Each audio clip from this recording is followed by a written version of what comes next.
رات کے جو ہے ان کی طرف سے ایک سوشل میڈیا کے اوپر تردید جاری ہو گئی ہے کہ شیخ رشید کا جو گرفتاری ہے اس سے ہمارا کوئی واسطہ یا کوئی تعلق نہیں ہے. ٹھیک. اچھا، کیا شیخ صاحب کو پتا تھا کہ وہ کسی مقدمے میں مطلوب ہیں اور وہ روح پوش کیوں تھے؟ اگر کسی جگہ پہ وہ مطلوب نہیں تھے تو وہ چھپے ہوئے کیوں تھے؟ یہ جو آج کل جو پولیٹیکل وکٹمائزیشن اور یہ جو بربریت اور یہ جو 9 مئی کے واقعے کے بعد جو ہوا ہے، جو ملک کے اندر ایک فضا قائم کی گئی ہے، اس میں ہم نے کئی بار بھی شیخ صاحب نے بلکہ اس میں کئی بار اس چیز کو سخت الفاظ میں مذمت بھی کی ہے کہ 9 مئی والے جو واقعات ہوئے ہیں وہ ایسے نہیں ہونے چاہیے. لیکن شیخ رشید احمد صاحب کو پھر بھی پولیس کنٹینیوسلی ان کے جو ہے ہائیڈ آؤٹس کو ریڈ کر رہی تھی اور ان کو اریسٹ کرنے کی کوشش کی جا رہی تھی کہ پولیٹیکل وکٹمائزیشن بیسیکلی ان کے ساتھ کی جا رہی تھی. اس سلسلے میں ہم نے اسلام آباد ہائی کورٹ کے اندر جون میں غالباً رٹ کی تھی کہ اگر ہمارے پر کوئی کیسز ہیں تو اس میں ہمیں جو ہے اس کی لسٹ فراہم کی جائے. تو جسٹس طارق محمود جہانگیری صاحب کی کورٹ میں انہوں نے ایک لسٹ جاری کی تھی اسلام آباد پولیس کی جانب سے. اس میں کوئی ایسا کیس نہیں تھا کہ جس کے اندر ہم ان کو گرفتاری ان کی مطلوب ہو. تمام کیسز میں وہ ضمانت کے اوپر جو ہے وہ رہا تھے. تو اب ان کی بازیابی کے لیے بھی آپ نے کوئی عدالت سے دوبارہ رجوع کیا اور اس کی کیا کوئی پیش رفت ہوئی اس میں؟ جی، ہم نے اس میں جو ہے Rawalpindi bench, Lahore high court Rawalpindi bench کے اندر ہیبیس کارپس کی ایک رٹ جو ہے وہ دائر کی تھی کل، جو کہ آج جسٹس صداقت علی خان صاحب کے پاس اس کی سنوائی ہوئی ہے. اور اس میں انہوں نے جو ہے سی پی او راولپنڈی، آئی جی پنجاب، آر پی او راولپنڈی اور ان سب کو جو ہے انہوں نے نوٹسز جاری کر دی ہیں 22 ستمبر تک کے لیے. ٹھیک. اچھا، پہلے اس طرح کی خبریں آتی رہی کہ شاید وہ کوئی سینٹرل ایشیا کے کسی ملک میں روح پوش ہیں. سوشل میڈیا پہ بھی اس طرح کی خبریں گردش کرتی رہی، ڈیفرنٹ ذرائع سے اس طرح کی چیزیں سامنے آتی رہی. تو کیا کسی بھی موقع کے اوپر شیخ رشید صاحب نے ملک چھوڑا تھا، وہ کسی سینٹرل ایشیا کی کنٹری میں گئے تھے؟ دیکھیں، یہ بات تو اس میں اس طرح صداقت نہیں ہو سکتی، کیونکہ جس ٹائم یہ 9 مئی کا واقعے کے بعد تقریباً اس کے غالباً 10 سے 12 دن کے بعد شیخ رشید احمد صاحب کا آئی ڈی کارڈ اور پاسپورٹ دونوں بلاک کر دیے گئے تھے اور شیخ صاحب پاکستان میں ہی موجود تھے. تو شیخ صاحب نے تو ایسا کوئی بھی جو ہے فورن کوئی ٹریول نہیں کیا. ہاں، البتہ یہ تھا کہ وہ اس دوران جو تھے 5، 6، 7، 8 اور 9 تاریخ کو وہ ملک سے باہر تھے. ٹھیک. اس واقعے سے پہلے وہ ملک سے باہر تھے اور واقعے کے بعد جس طرح آپ نے بتایا کہ ان کا پاسپورٹ وغیرہ ایک طرح سے بلاک ہو گیا تھا تو وہ ویسے ملک سے نہیں جا سکتے تھے. سردار شہباز صاحب، تھینک یو سو مچ ہمیں جوائن کرنے کا. اب ہمیں اسٹوڈیو میں جوائن کیا ہے سینئر قانون دان عابد زبیری صاحب نے. سر، تھینک یو سو مچ ہمیں جوائن کرنے کا. اس کے ساتھ ساتھ رہنما عوامی نیشنل پارٹی سمر ہارون بلور صاحبہ نے بھی ہمیں جوائن کیا ہے اور اسکائپ پہ ہمیں جوائن کر رہے ہیں سینیٹر کامران مرتضیٰ صاحب. آپ تینوں شخصیات کا بہت شکریہ. سر، میں ذرا آپ سے شروع کرنا چاہوں گا. آپ نے ابھی سنا کہ شیخ رشید صاحب کے حوالے سے ان کے وکیل بتا رہے تھے کہ 17 تاریخ کو ان کو گرفتار کیا گیا، ابھی تک ان کا کوئی پتہ نہیں وہ کہاں ہیں. اب یہ ایک طرح سے روش چل پڑی ہے، ہر کچھ دن کے بعد ایک ایسی خبر آتی ہے کہ یہ رہنما گرفتار ہوا، پتہ چلتا ہے بعد میں بھائی کوئی بھی ادارہ ذمہ داری قبول کرنے کے لیے تیار نہیں ہے. تو اب یہ جو سارے کیسز ہیں یہ آتے تو پھر عدالتوں میں ہیں اور ایک تاثر یہ ہے کہ عدالتیں چاہے وہ کوئی رہنما ہو یا عام شہری ہو ان کو تحفظ دینے میں وہ ناکام رہی ہیں. تو اب چیزیں کوئی بدلیں گی سر، یہ جو ہم تبدیلی دیکھ رہے ہیں؟ بسم اللہ الرحمن الرحیم. مجھے نہیں سمجھ آیا کون سی تبدیلی کی آپ بات کر رہے ہیں سر. یہ سپریم کورٹ میں جو نئے چیف جسٹس صاحب آ گئے ہیں، اب وہ دیکھنا پڑے گا کہ وہ نئے چیف جسٹس صاحب جو ہیں وہ اس آرٹیکل 184(3) کی جو ان کی پاورز ہیں سپریم کورٹ آف پاکستان کی، اس کو کس طرح سے انٹرپریٹ کرتے ہیں، اس کی تشریح کرتے ہیں اور کون سے کیسز کو وہ انٹرٹین کرتے ہیں، یہ تو وقت ہی بتائے گا. لیکن آپ نے بالکل صحیح بات کہا کہ کہی آپ نے کہ یہ ہماری عدالتیں بالکل ناکام ہو چکی ہیں لوگوں کو تحفظ دینے میں، اور اس کی بنیادی وجہ یہ ہے کہ وہ اپنے آرڈرز کو امپلیمنٹ نہیں کرا رہی. اب دیکھیں، اب شیخ رشید صاحب کی آپ نے بات کی، مجھے نہیں معلوم کہ ان کو کس اتھارٹی نے ان کو حراست میں لیا ہے. ان کے وکیل نے کوئی اس طرح کی بات کی کہ کس پولیس نے کوئی پتہ نہیں, اچھا کوئی بھی ادارہ لیکن یہ بڑی پرسوں ہر چینل پہ یہ خبر تھی کہ جو ان کو گرفتار کر لیا گیا. تو نیچرلی مجھے نہیں پتا کہ انہیں کسی نے دیکھا گرفتاری کے بعد یا نہیں. وہ یہ کہہ رہے ہیں کہ نجی سوسائٹی میں جدھر وہ رہ رہے تھے وہاں پہ 7-8 گھر ہیں اور ہر گھر نے دیکھا کہ پولیس آئی ہے اور پولیس نے. ٹھیک ہے چلیں, تو اگر کوئی آج کل تو ویڈیو بنتے, کاش کوئی بنا لیتا تو پتہ لگ جاتا, لیکن نہیں ہوتا. عموماً آپ دیکھیں یہ سادے کپڑوں میں لوگ آتے ہیں اور ڈالے میں ڈالتے ہیں اور لے جاتے ہیں. ہمارے بہت سارے لوگوں کے ساتھ یہ ہوا, وکیلوں کے ساتھ یہ ہو چکا ہے. اور دیکھیے یہ بڑا آسان طریقہ ہوتا ہے, مسنگ پرسن کا ایک سیریس ایشو ہے اس ملک میں, اور اس میں آپ دیکھیے ہر روز عدالتوں میں وہ کیس لگے ہوتے ہیں. پولیس اور مختلف ایجنسیز آ کے یہی کہتی ہیں ہمارے پاس نہیں ہے. بڑا آسان طریقہ ہوتا ہے. تو لیکن اس کا کوئی حل تو ڈھونڈنا ہے. سپریم کورٹ کے لیول میں ایک جو بعد میں نیب کے چیئرمین بھی ہو گئے, جسٹس جاوید اقبال کی سربراہی میں بھی ایک کمیشن بنا تھا, آپ کو یاد ہوگا, مسنگ پرسن کا کمیشن. تو یہ دیکھیے بڑا سیریس معاملہ ہے کہ آپ ان کے خاندان والوں کو دیکھیے جن کے جو عزیز رشتہ دار وغیرہ یا اولاد بچے جو غائب ہو جاتے ہیں, کہ ان پہ کتنی. اچھا اس میں سر پتہ ہے کہ تاثر یہ ہے کہ جو پچھلے چیف جسٹس تھے انہوں نے ایک فیصلہ دیا 14 مئی کو انتخابات. جی, جب اس فیصلے کے اوپر کسی نے عمل درآمد نہیں کیا تو پھر جو لوور کورٹس ہیں ان کے فیصلے کون مانے گا؟ تو تاثر یہ ہے کہ وہ جو اپنے آخری فیصلے میں لکھ کے گئے نا کہ عدالتوں کی بے توقیری ہوئی ہے, اس میں ان کا اپنا بھی رول تھا کہ انہوں نے اس نہج پہ چیزوں کو پہنچایا. دیکھیں 2-3 چیزیں بات کروں, آپ کو یاد ہوگا, آپ مختلف چینلز میرے ساتھ رہیں اس چینل کو جوائن کرنے سے پہلے. ہمیشہ میں نے یہ بات کی کہ میں اس کیس میں وکیل تھا, تو الیکشن والے کیسوں میں. تو آپ پتہ ہے میں نے ہمیشہ یہ بات کہی کہ جب آپ نے آرڈر دے دیا آپ کو امپلیمنٹ کرانا چاہیے تھا. اور آپ نے دیکھا جو ایک لاسٹ آرڈر دیا ہمارے چیف جسٹس صاحب نے پچھلے, انہوں نے اس پہ لکھا کہ جی کیوں انہوں نے ایکشن نہیں لیا. لیکن یہ کوئی بات نہیں ہوتی, آرڈر کورٹ پاس کرتی ہے ہی نہیں. لیکن یہ کہنا کہ لوور کورٹ کے آرڈر نہیں مانیں گے, میں آپ کو ایگزامپل دیتا ہوں. اس ملک میں لوور کورٹ کا ایک جج سپریم کورٹ سے زیادہ طاقتور ہے. ایک اے ڈی جے آرڈر کرتا ہے کسی کے خلاف, عمران خان صاحب کے خلاف, وہ سائن نہیں ہوتا اور وہ عمران خان صاحب لاہور سے اریسٹ بھی ہو جاتے ہیں, جبکہ وہاں سے یہاں کی پولیس بھی نہیں گئی ان کو اریسٹ کرنے, اور جیل بھی ہو جاتی ہے. اور سپریم کورٹ کا الیکشن والا آرڈر نہیں, تو کون طاقتور؟ آپ کی بات صحیح نہیں ہے کہ جوڈیشری جج پہ ڈیپینڈ کرتا ہے کہ اور آرڈر کس کے خلاف ہے یہ ڈیپینڈ جو بھی کرتا ہے. دیکھیں اس سے ثابت ہوا کہ یہاں آرڈر کے امپلیمنٹیشن میں کس کا آپ کو ساتھ چاہیے ہوتا ہے. دیکھیں سپریم کورٹ کے پاس دیکھیے آرٹیکل 190 یا کانسٹیٹیوشن, ہم اگر یا تو ہماری آئینی حکومت نہیں ہے, ادھر رول آف لا نہیں ہے. آپ دیکھیے پرویز الہی صاحب یا اور لیڈران کا آپ دے لیں, روز ان کو بیل ملتی ہے, ہر ایک نیا کیس بنتا ہے. کیوں آرڈر نہیں کرتی کورٹ کے, ان کو کورٹ کی اجازت کے بغیر کسی اور کیس میں ملوث کر کے اریسٹ نہیں کیا جاتا؟ یہ عدالت, اور یہ پہلے آرڈر ہو چکے ہیں مختلف, جب پیپلز پارٹی یا مختلف جماعتوں پہ ان کے رہنماؤں کو اریسٹ کیا جاتا ہے تو ہمارے سندھ ہائی کورٹ اور مختلف کورٹس نے آرڈر کیا کہ ان کی اجازت کے بغیر. دیکھیں کورٹ کو امپلیمنٹ کرانا ہوتا ہے. کورٹ اس آئی جی وغیرہ جو بندہ غائب ہوتا ہے, اب کورٹ کا کام ہے کہ وہ نہیں کروایا نا سر. بندیال صاحب دیکھیں, آپ بندیال صاحب نے کروایا. ہر کورٹ دیکھیں, بندیال صاحب چیف جسٹس ضرور تھے لیکن ہر جج ایکول ہوتا ہے. سپریم کورٹ کا ہر جج ہی از فرسٹ امنگ ایکولز نہیں. لیکن جو بات میں آپ سے کہہ رہا ہوں کہ یہ جو کیسز ہیں لاہور ہائی کورٹ ہے, اسے بندیال صاحب کا کیا ایشو ہے؟ وہاں کے چیف جسٹس اور وہاں کے ججوں کا قصور ہے کہ وہ ان کو بلائیں. سر تاثر کیا ہے جو صحافی بھی کور کرتے ہیں, وہ ہمیں یہ بتاتے ہیں کہ جس دن ہم نے یہ دیکھا کہ سپریم کورٹ کی بے توقیری شروع ہوئی, وہیں سے ہم نے دیکھا کہ ایٹیچیوڈ جو لوور کورٹس ہیں ان کی طرف بھی انتظامیہ کا ایٹیچیوڈ تبدیل ہے. وہ آپ کے صحافیوں کا ایک ویو ہوگا, ہم ان کے عزت کرتے ہیں ان سب صحافیوں کا, ان کا ویو ہوگا, ان کا مشاہدہ بہت ہوتا ہے. لیکن دیکھیے بالکل آپ صحیح بات کریں کہ میں نے ایز پریزیڈنٹ مختلف جگہوں پہ میں نے کہا کہ اگر آپ یہ نہیں کریں گے تو آپ دیکھیے یہ الیکشن ہو رہے, اب یہ دیکھیے الیکشن ہر کوئی بات کر رہا ہے 90 دن, ہماری پٹیشن 90 دن. سمر بلوچ صاحبہ سے بھی جو اس پہ سیاسی پوائنٹ آف ویو ہے وہ یہ ہے کہ دیکھیں سیاستدانوں نے رکاوٹ ڈالی, پارلیمنٹ کے اندر کھڑے ہو کے عدلیہ کے خلاف تقاریر کی گئیں, آپ کی جماعت بھی اس اتحاد کا حصہ تھی 16 ماہ کے دوران جو سب کچھ ہوتا رہا. یہ ابھی شیخ رشید صاحب کا ہم نے ذکر کیا, لاہور کے اس بچے کا ذکر کیا, اس کے والد سے ملاقات نہیں ہوئی اس کا ذکر کیا, یہ تسلسل ہے 16 ماہ کے واقعات کا. تو کچھ ذمہ داری تو پھر سیاستدانوں کو لینی پڑے گی نا کہ چیزوں کو جس نہج پہ ہم نے پہنچایا. اطہر صاحب یہ 16 ماہ کا نہیں, یہ بہت سارے سالوں کا تسلسل ہے. مسنگ پرسن صرف پاکستان تحریک انصاف کے نہیں ہیں, missing persons Baloch Pashtun newly merged areas کے بھی ہیں. وہ لوگ دھرنے دے دے کے ان کی بچیاں ان کی بیویاں وہ بھی پاکستانی سٹیزنز ہیں, ان کے بھی اسی طرح کے رائٹس ہیں, ان کے گھروں میں بھی اسی طرح کی قیامت ہے.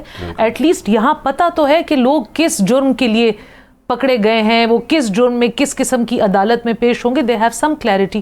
وہ تو ایسے لوگ ہیں جن کو کچھ پتہ ہی نہیں ہے. اور دیکھیں جب آپ کسی کو مسنگ قرار دے دیتے ہیں, اس چیز کے خلاف اتنی ریزنٹمنٹ ہے پختونخوا کے بہت سارے علاقوں میں, اور یہ ہماری پارٹی نے ہر فورم پہ یہ بات اٹھائی ہے, ہماری منشور کا یہ حصہ ہے کہ مسنگ پرسنز ایک عذاب ہے جس کو پاکستانی سوسائٹی سے وائپ آؤٹ کرنا چاہیے، لیکن صرف ایک پرٹیکولر جماعت کے لیے نہیں، اکراس دا بورڈ ہر طبقے کے لوگوں کے لیے، متوسط طبقے کے لوگوں کے لیے بھی. آپ لوگوں کی 16 ماہ کی حکومت تھی جس میں آپ اتحادی تھے، آل دو کہ آپ لوگوں نے منسٹری کوئی نہیں لی، یہ ہم حکومت کی رننگ پہ نہیں تھے، ہمارا ووٹ تھا جو ان کے فیور میں کاسٹ ہوا اگینسٹ دیئر فیور، یہ ہمارا رول تھا ان being part of the government. اس سے زیادہ حکومت کیسے چلی، کیا اس کے داؤ پیش تھے، اس میں عوامی نیشنل پارٹی کا کوئی رول نہیں تھا. عوامی نیشنل پارٹی کا یہ تو موقف رہنا کہ جو پچھلا نظام تھا وہ ہائی بریڈ بھی تھا، اس میں مسائل بھی تھے، بہت ساری چیزوں میں مداخلت بھی ہوتی تھی. تو کیا ان 16 ماہ میں آپ کو کوئی بہتری لگی اس سے کہ وہ بہتر ہوا نظام کے، یا پھر پہلے سے بھی جو ہے؟ دیکھیے جی، وہ 16 ماہ پہ تنقید تو ہر جگہ سے ہو رہی ہے، لیکن یہ جو اتحادی حکومت تھی ان کا یہ موقف ہے. اگین میں آپ کو یہ کلیئرٹی دے دوں کہ حکومت کی جو رننگ تھی اس سے ہم انٹرنلی واقف نہیں ہیں. ہمیں جو بتایا گیا تھا کہ اگر یہ نہ آتے، اس طریقے کے اقدام نہ اٹھاتے، اکنامکلی یہ فیصلے نہ ہوتے تو ملک کب کا ڈیفالٹ کر گیا ہوتا. یہ بات ایک سے زیادہ فورم پہ ایک سے زیادہ انسان نے کی ہے، جو بہت مطلب big clean up effort has been made on the economic front. پھر جس طریقے کی پاکستان تحریک انصاف نے تصادم کی سیاست کی ہے، یہ ہم نے تو ان کو نہیں کہا، یا ہم نے کن پٹی پہ بندوق نہیں رکھی. ہم تو وہ لوگ ہیں بار بار ان کو کہتے رہے آئے ٹیبل پہ بیٹھے، آئے ٹیبل پہ بیٹھے. آپ کا بالکل ویلڈ. اس میں ایشو یہ ہے کہ دیکھیں جو ریاست ہوتی ہے وہ قانون کے ذریعے انصاف تو دے سکتی ہے، اگر وہ قانون کے ذریعے انتقام لینا شروع کر دے یا پھر یہ تاثر ملے کہ وہ 9 مئی کا انتقام اس نے لینا ہے، اس چیز کا اس نے انتقام لینا ہے، تو وہ پھر قانون اور انصاف کے لیے درست نہیں ہوگا. جوڈیشری سے یہ بائسنس کا وہ نہیں ہٹے گا، ٹیگ نہیں ہٹے گا. بندیال صاحب اور ان کے جو لائک مائنڈڈ ججز تھے ان پہ ایک طرف کا باعث کا الزام لگایا جاتا تھا. اب یہ لوگ، کل قاضی صاحب کا پہلا دن تھا، پہلے دن سے ہی ان کے اوپر الزام لگ گیا کہ انہوں نے جی دوسرے پارٹی کی سپورٹ یا دوسرے سائڈ کی سپورٹ کی ہے. تو جب تک جوڈیشری، آئی تھنک ایک بہت خوش آئند سٹیپ یہ ہوا ہے کہ کل کی سپریم کورٹ کی جو ہیئرنگ تھی وہ ٹیلی وائزڈ ہوئی ہے. تو مطلب اب یہ مفروضوں کی بات نہیں رہی. ہم سب جو انٹرسٹ رکھتے تھے، ہم نے یہ دیکھا ہے، اپنی کانوں سے سنا ہے کیا کہا گیا، کس ماحول میں کہا گیا. تو I think a little bit of جس کو آپ کہتے ہیں confidence building measures need to be taken on all sides. لیکن کچھ باتیں ایسی ہیں وہ سیاست سے بڑھ کر ہیں. Missing persons are one of them. ان کے اوپر ہمارا بالکل کلیئر موقف ہے. یہ بالکل غلط بات ہے. مرتضیٰ صاحب کا بھی اس پہ موقف ہے. کامران مرتضیٰ صاحب، گزشتہ روز ہم نے دیکھا براہ راست سماعت دکھائی گئی اور بہت ساری کارروائی جو آپ لوگوں نے تقریباً مطلب برسوں سے دیکھ رہے ہیں.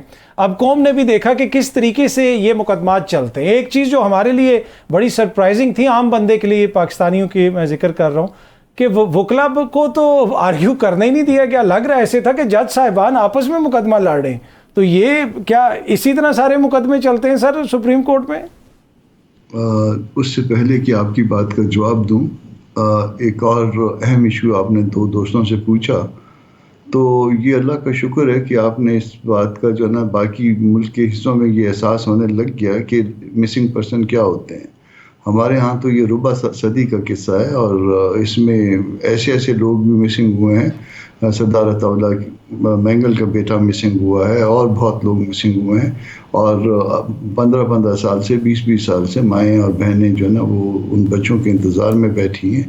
بھائی اور باپ ان بچوں کے انتظار میں بیٹھے ہیں جو غائب ہیں اور جن کے بارے میں کوئی عطا پتہ نہیں ہے.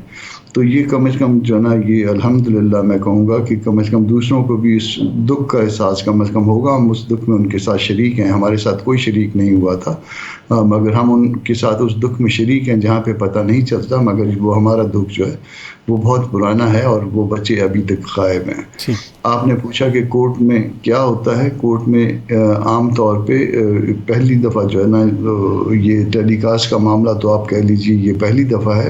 میری یادداشت میں نہیں ہے کہ کبھی اس طرح سے ٹیلی کاسٹ ہوا ہو. ہاں یہ ہے کہ اب ویڈیو لنک پہ ہم آ گئے ہیں، یعنی ہم کوئٹہ سے بھی پیش ہوتے ہیں، دوسرے صوبوں سے، کراچی سے زبیری صاحب پیش ہوتے ہوں گے، لاہور سے دوست پیش ہوتے ہیں، پشاور سے پیش ہوتے ہیں. تو مگر یہ پہلی دفعہ جو کچھ ہو رہا تھا وہ آپ دیکھ رہے تھے. عام طور پہ وکیل ہی آرگیو کرتے ہیں، مگر اس میں تھوڑا سا جو ہے وہ آپ کو بھی پتہ ہے کہ معاملات میں جو ہے وہ ایسے معاملات ہیں جس میں مختلف ججز کے مائنڈ سیٹ ہیں اور وہ مائنڈ سیٹ کے مطابق جو ہے نا وہ کویشچن پوچھتے ہیں، تو آپ اس کو کہہ سکتے ہیں کہ وہ مختلف مائنڈ سیٹ کے ساتھ جو ہے نا وہ کویشچن پوچھے گئے اور وہ اتنے سوالات جمع ہو گئے کہ وہ وکلا صاحبان کے لیے کچھ مشکل پیش آئی ان کو وہ سوالات جو ہے نا وہ لکھتے ہوئے بھی اور جواب دیتے ہوئے بھی، مگر بہرحال یہ ٹھیک ہو جائے گا یہ معاملہ۔ اصل جو چیز ہے اس وقت سپریم کورٹ کے لیے بھی وہ یہ ہے کہ وہ جو ان کے درمیان ڈویژن تھی اس کو ختم کرنا ہے۔ ہمارے سارے دوست جو ہے نا وہ کہتے ہیں، بات کرتے ہیں یہ سپریم کورٹ کے فیصلوں پہ عمل درآمد کا کہ نہ ہونے کا، مگر کوئی 63 والی ججمنٹ کی بات نہیں کرتا جس سے ساری خرابیوں نے جنم لیا تھا، جہاں پہ ری کانسٹیٹیوشن ہو گیا تھا، جس کا نتیجہ ایک حکومت کے جانے کی صورت میں نکلا تھا، جس کا اگلا نتیجہ دوسری حکومت کے آنے کے نتیجے کی صورت میں نکلا تھا، اور جس کا اس سے اگلا نتیجہ 2 اسمبلیوں کے جانے کی صورت میں نکلا تھا۔ تو وہ اگر کوئی بھی جو ہے نا وہ دستور کے ساتھ رکھ کے بیٹھے، اور کم از کم جو لوگ ایسوسی ایشن کے یا بار کاؤنسلس کے عہدیدار ہوتے ہیں، ہم تو پارٹی کے ممبر ہیں، ہم تو باعث ہو سکتے ہیں، مگر جو لوگ ان کو ہیڈ کر رہے ہوتے ہیں یا ممبرز ہوتے ہیں، ان عہدوں پہ ہوتے ہیں، ان سے ہم ایکسپیکٹ کرتے ہیں کہ وہ اس حوالے سے جو ہے وہ ایسی رائے دیں گے جو دستور کے یا قانون کے مطابق ہوتی ہے۔ اچھا سر، اگر آپ یہ بریفلی بتا سکیں کہ آبویسلی یہ کریڈٹ تو جاتا ہے قاضی فائز عیسیٰ صاحب کو کہ انہوں نے پوری قوم کے سامنے رکھ دیا اور وہ ڈیوائیڈ واضح طور پہ لوگوں کو نظر آئی۔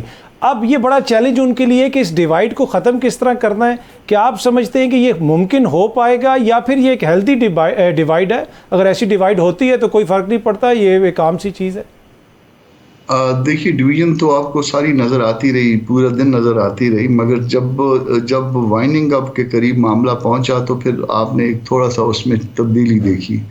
قاضی صاحب نے اپنے ایک اختیار کو سرنڈر کیا بینچوں کی فارمیشن کے حوالے سے، اور اس میں جو ہے نا سینئر 2 ججز کو شریک کیا، اور اس میں انہوں نے کنسنٹ کیا، اور باوجود اس کے کہ اس حوالے سے اختیار آپریٹ بھی کر رہا تھا، اور یہ آرڈر شیٹ میں بھی جو ہے نا اس کو انکارپوریٹ کروایا گیا، اور جب اس کے اوپر کنسنٹ کیا گیا تو میں دعا کرتا ہوں کہ یہ اللہ کرے کہ یہ ابتدا ہو اس ڈویژن کے اختتام کی جو آپ اعلیٰ عدالتوں میں دیکھتے رہے ہیں۔ اعلیٰ عدالتوں کے معاملات اس وقت تک ٹھیک نہیں ہوں گے جب تک ان کے اپنے درمیان ڈویژن ختم نہیں ہوگی، جب تک ان اپنے فیصلے جو ہے نا وہ ایسے ہوں گے جس کے بارے میں جو ہے لوگ انگلیاں نہ اٹھا سکیں۔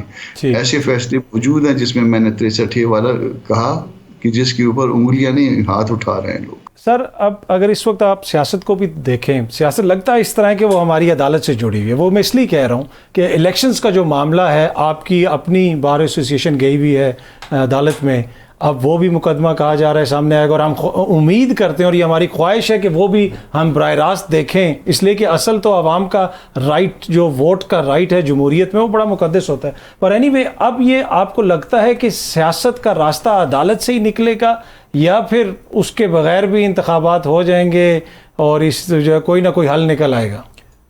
دیکھیے، پہلے میں بی بی کے بات کے جواب کہوں گا، ضرور یہ گورنمنٹ میں شامل نہیں تھے، جو جتنی لیجسلیشن ہوئی آئی ایم شیور اس میں یہ ضرور شامل تھے۔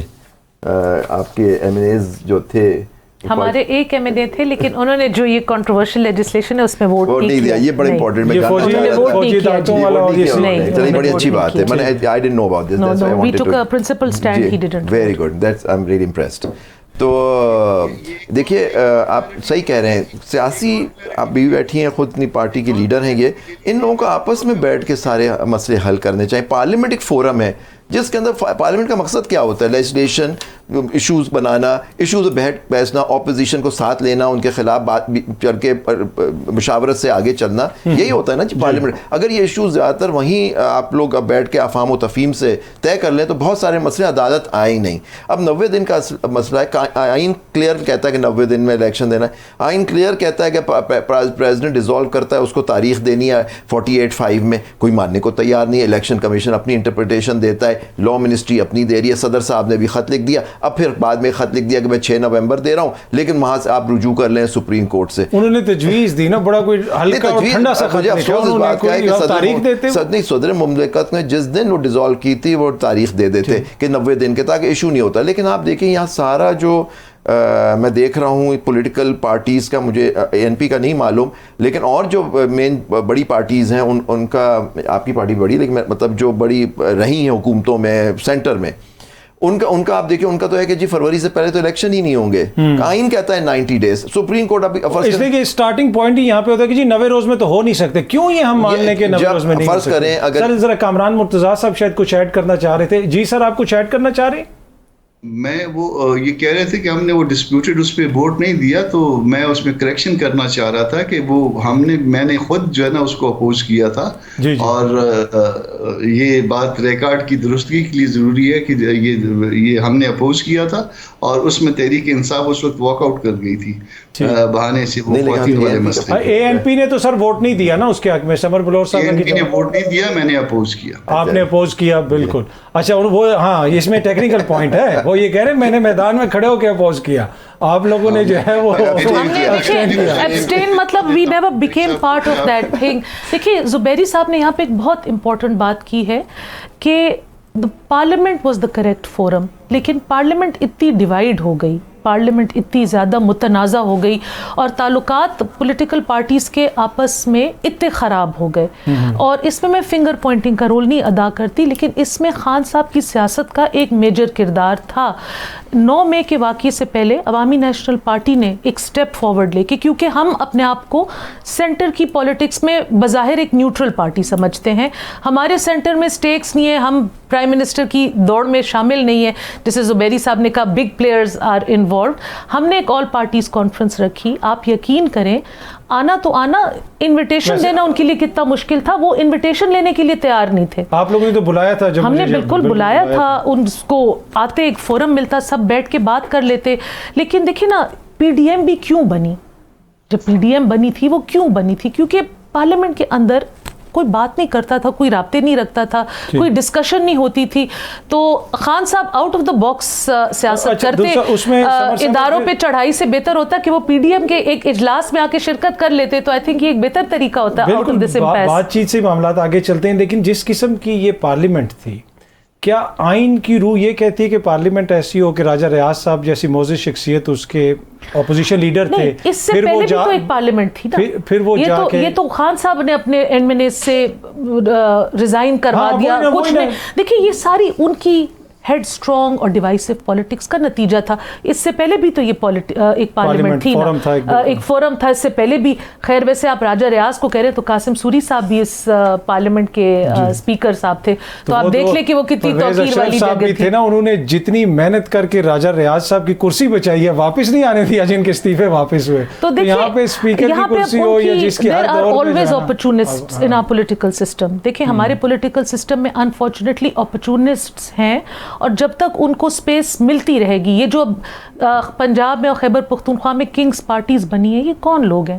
یہ وہ لوگ ہیں جو اپنی پولیٹیکل پارٹی چھوڑ کے ادھر سے فائدے لے کے اب کہیں اور سے فائدے لینے جا رہے ہیں. اچھا ویسے آپ لوگوں کی جماعت نے تو نہیں راجہ ریاض صاحب کو آفر کی تھی شامل ہونے کی؟ اس لیے کہ پیپلز پارٹی اور نون لیگ والے تو بڑے جیلس ہیں ایک دوسرے سے. انہوں نے تو اپنے جب اپوزیشن لیڈر تھے اس زمانے میں کہہ دیا تھا کہ میں نون لیگ ٹکٹ لوں گا، ٹکٹ پہ لڑوں گا.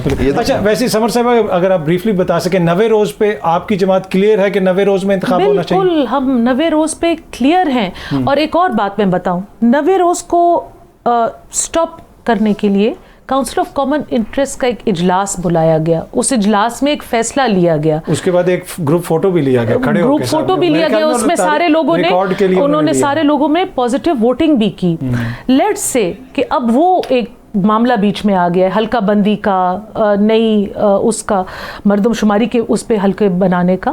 تو اس ٹائم فریم کو لے کے اس کے بعد 60 یا 90 دن لے کے الیکشن کمیشن ایک ڈیٹ دے دے تو جو یہ ملک میں ایک افراتفری کا ماحول ہے یہ ختم ہو جائے گا. اینڈ ہر ادارہ جو ہے وہ اپنی آئینی حد کے اندر کام کرے گا. مطلب اگر ہم اس چیز کا بھی بیلنس دے دیں، کیونکہ وہ تو ایک آرکیسٹریٹڈ قسم کی چیز ہوئی ہے، تو الیکشن کمیشن اس کا اور اس کا ٹائم ملا کے ایک دن دے دے. اچھا کامران مرتضیٰ صاحب، ایک تو یہ جو 90 روز کا انتخاب کا معاملہ ہے، اس کے اوپر میں آپ کی تھوڑی سی رائے جاننا چاہوں گا کہ آپ کو کیا لگتا ہے کہ عدالتی فیصلے کے بعد 90 روز میں انتخابات ممکن ہو پائیں گے، یا پھر اب جو وہ ڈی لیمیٹیشنز کا مسئلہ آ چکا ہے سامنے، عدالت کا فیصلہ آئے گا بھی تو اس کو مد نظر رکھ کے عدالت فیصلہ دے گی؟ اور دوسرا جے AUIF کے حوالے سے آئی نو کہ آپ ان کے اسپوکس پرسن نہیں ہیں، لیکن جس طریقے سے حافظ حمداللہ صاحب کو ٹارگٹ کیا گیا، اس سے پہلے ایک اور آپ کی سیاسی ایکٹیویٹی تھی، وہاں پہ ٹارگٹ کیا گیا آپ کی جماعت کو، تو کوئی اسپیسیفک تھریٹس ہیں سر آپ کی جماعت کو؟ کوئی جان بوجھ کے ٹارگٹ کیا جا رہا ہے؟ اس حوالے سے کوئی انفارمیشن ہے آپ کے پاس؟ جی ہاں، اس میں وہی لیول پلینگ فیلڈ والی بات ہے، اور پہلے والے واقعے میں جو آپ کی ذہن میں ہے اس سے بھی پہلے مزید واقعات ہیں۔ گزشتہ ایک سال میں تقریباً 20 علماء کو شہید کیا گیا تھا، 2 درجن کے لگ بھگ یا 1.5 درجن کے لگ بھگ، 1.5 درجن سے زائد، 2 درجن سے کم ہے، اور پھر اس واقعے میں 84 لوگ شہید ہوئے تھے کم از کم، اور اس طرح سے 200 کے لگ بھگ زخمی تھے۔ حمداللہ صاحب کا واقعہ ہوا، حمداللہ صاحب تو اللہ نے ان کو مہربانی کی بچ گئے، مگر اس میں بھی جو ہے نا کافی سارے لوگ جو ہے نا 10-12 لوگ زخمی تھے، اور ایک ڈرائیور جو ہیں وہ ان کے بس کے ڈرائیور ہیں شاید، تو وہ ان کی حالت نازک تھی کل پرسوں جو میں نے چیک کیا تھا۔ اس کے علاوہ 2 علماء جو ہے نا وہ ان کو، ایک کو کراچی میں اور ایک اور، یہ گزشتہ 2-3 دنوں میں ان کو بھی شہید کیا گیا۔ تو یہ واقعات ہیں، یہ ایک لیول پلینگ فیلڈ جو ہے نا اس کو نہیں رہنے دیا جا رہا کہ تاکہ ہم کمپین کے لیے نکل نہ سکیں۔ اور دیکھ لیجئے کہ ہمارے ساتھ یہ سلوک ہو رہا ہے، اور ایسی جماعتیں جو ہے نا، بعض ایسی جماعتیں ہیں جن کا کوئی، اللہ نہ کرے کہ کسی کا کوئی بندہ مارا جائے، مگر ایسی جماعتیں بھی ہیں جن کی طرف کوئی آنکھ اٹھا کے بھی نہیں دیکھتا۔ تو کسی کو جو ہے نا وہ سہولت حاصل ہے، اور کسی کو جو ہے اس کے لیڈرز کو بالکل جو ہے نا وہ راستہ نہیں دیا جا رہا۔ رحم کرے اس ملک پہ بھی اور اس میں رہنے والے لوگوں پہ بھی۔ آپ نے 90 ڈیز کی بات کی ہے، 90 ڈیز والی بات میں میرا موقف جو ہے وہ بالکل ذاتی موقف کی بات کر رہا ہوں، وہ کلیئر ہے۔ 90 ڈیز کے حوالے سے صدر صاحب کو اسی دن ڈیٹ دینی چاہیے تھی جس دن جو ہے نا انہوں نے اسمبلی توڑنے کی ایڈوائس کو ایکسیپٹ کر لیا تھا، اور اس دن ڈیٹ آ جانی چاحیے تھی 90 ڈیز کی، اور یہ 2 دن پہلے 4 دن پہلے اسمبلی توڑنے کی وجہ یہی تھی کہ 60 ڈیز کو سوئچ کیا تھا 90 ڈیز میں۔ اس حد تک تو میں چلو سمجھتا ہوں کہ اگر کوئی دستور میں کوئی بینیفٹ ملتا ہے تو کوئی لیا جا سکتا ہے، مگر اس سے زیادہ کا بینیفٹ جو ہے نا وہ میں نہیں سمجھتا کہ لیا جا سکتا ہے۔ جب الیکشن کمیشن کے ساتھ اجلاس ہوا تھا تو بھی ہم نے ان کو کہا تھا کہ کوئی 2 کے اس میں بلوچستان کی آبادی جو ہے وہ 70 لاکھ کم کر دی گئی ہے، یعنی 1/3 آبادی جو ہے نا بلوچستان کی جو ہے نا وہ گڑبڑ کی گئی ہے، اس سے نکال دی گئی ہے۔ اس میں اگر وہ فرض کر لیجئے کہ وہ شامل ہوتا تو پھر آپ کو آرٹیکل 51 کے نیچے آنا پڑتا، اور جب اس کے نیچے آتے تو پھر کانسٹیٹیوشن امینڈمنٹ ریکوائرڈ تھی کہ کچھ صوبوں کی آبادی جو ہے نا اس تناسب سے جو ہے نا وہ تبدیل ہو جاتی، تناسب چینج ہوتا اور ہماری سیٹیں بڑھ جاتی، کچھ کی کم ہو جاتی، مگر وہ انہوں نے پھر فائنل میں جو ہے نا اس میں کوئی ڈنڈی مار کے گوگلی ہوئی ہے۔ تو باقی رہ گیا سیکشن 17 والی بات، تو اس کے لیے الیکشن کمیشن کو ہم نے یہ کہا تھا، میں نے چیف صاحب کو اور باقی ممبرز کو کہا میٹنگ کے دوران کہ یہ آپ ایسے کریے کہ اگر آپ کو حلقہ بندیوں کے لیے کوئی ریکوائرڈ بھی ہے تو ون ٹائم جو ہے نا وہ امینڈمنٹ آرڈیننس کے ذریعے بھی آ سکتی ہے، سن سیٹ کلاس لے آتے ہیں نیکسٹ الیکشن کے لیے، جس کے لیے 30 ڈیز ریکوائر ہیں، جس کام کے لیے اس کو 7 ڈیز کر دیجیے ایک دفعہ کے لیے، اور اس طرح سے سارے معاملے کو ہم جو ہے نا اسکویز کر کے وہ 1 مہینے کے اندر لے آئیں گے، اور سارا معاملہ جو ہے نا وہ ممکن ہوگا کہ ہم 90 ڈیز کے اندر آ جائیں، دستور کی اس دفعہ کی وائلیشن نہیں ہونی چاہیے۔ تو اس کے اوپر جو ہے پھر